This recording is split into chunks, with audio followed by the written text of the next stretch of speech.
4 নম্বর অঙ্কটা বলছে কি যে একদিন তোমাদের ক্লাসে দেখা গেল যে অনুপস্থিত ও উপস্থিত ছাত্র সংখ্যার অনুপাত।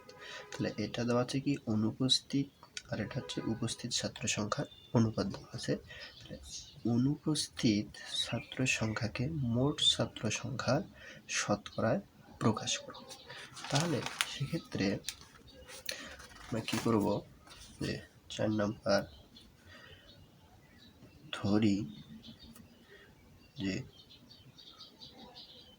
অনুপস্থিত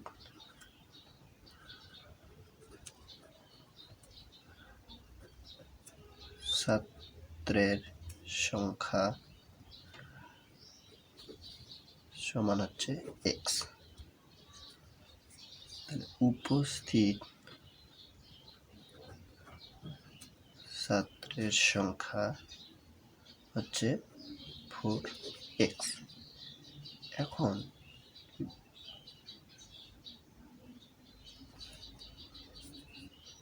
অতএব মোট ছাত্র সংখ্যা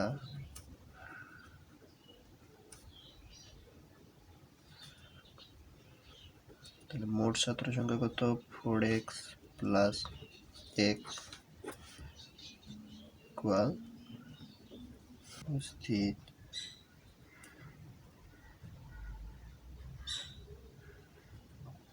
ছাত্র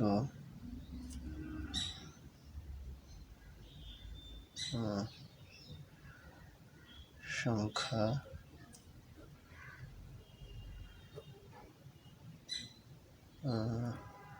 মোট ছাত্র সংখ্যার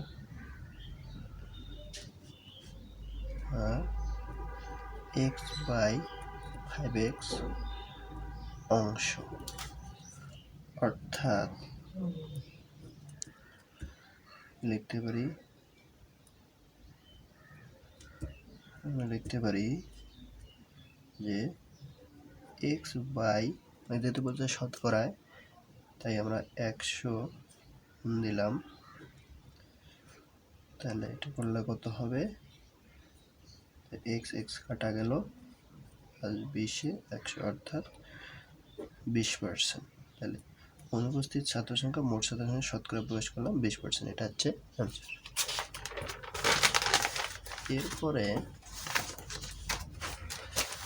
5 নম্বর অঙ্ক বলছে কি একটি দ্রব্য ক্রয় করে 28% ক্ষতিতে বিক্রয় করা হলো, বিক্রয় মূল্য ও ক্রয় মূল্য কত? তার একটা দ্রব্য কি করছে ক্রয় করে 28% ক্ষতিতে বিক্রয় করা হয়েছে। তাহলে হলো বিক্রয় মূল্য এবং ক্রয় মূল্যের অনুপাত নির্ণয় করো। আমরা এরকম যদি অঙ্ক দেখি যে পার্সেন্ট আছে, ক্রয় মূল্য সর্বদাই আমরা ধরে নেব 100-তে। যেহেতু এখানে ক্রয় মূল্য দেওয়া নাই, কিন্তু আমরা ক্রয় মূল্যটা ধরে নেব, হিসাব করব 100-তে। তাহলে ক্রয় মূল্য 100-র মধ্যে 28% ক্ষতিতে বিক্রয় করা হলো। তাহলে আমরা এখন বিক্রয় মূল্যটা বাদ করে নেব।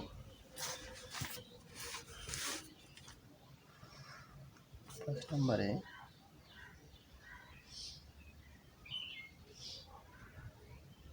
ক্রয় মূল্য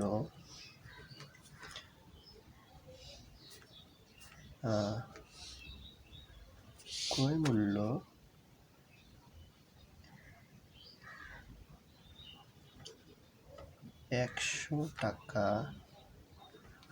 হলে 28% ক্ষতিতে বিক্রয়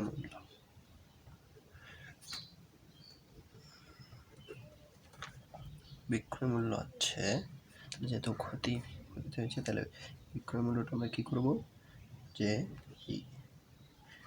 100 থেকে 28 বাদ দেব, এত টাকা।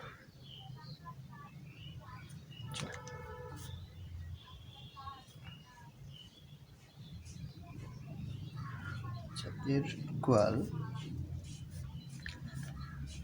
এটা করলে আসে 72। ও এখানে বলছে যে একটি দ্রব্য ক্রয় করে 28% ক্ষতিতে বিক্রয় হলো, টাকার কথা যেহেতু বলা নেই, সো তাহলে এই টাকাটা হবে না, এটা বাদ যাবে। তাহলে ক্রয় মূল্য 100 হলে 28% ক্ষতিতে বিক্রয় মূল্য হচ্ছে এত। এখন আমরা কি করব, প্রশ্ন মতে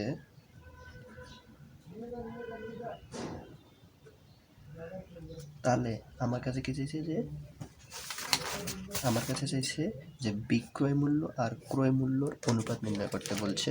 তাহলে আমরা ক্রয় মূল্য কত পাচ্ছি 100 আর বিক্রয় মূল্য কত পেলাম 72। প্রশ্ন মতে বিক্রয় মূল্য বাই ক্রয় মূল্য, তাহলে এটা করলে কত হচ্ছে, কাটাকাটি করলে উপরে আসতেছে 18 আর নিচে আসতেছে 25, অর্থাৎ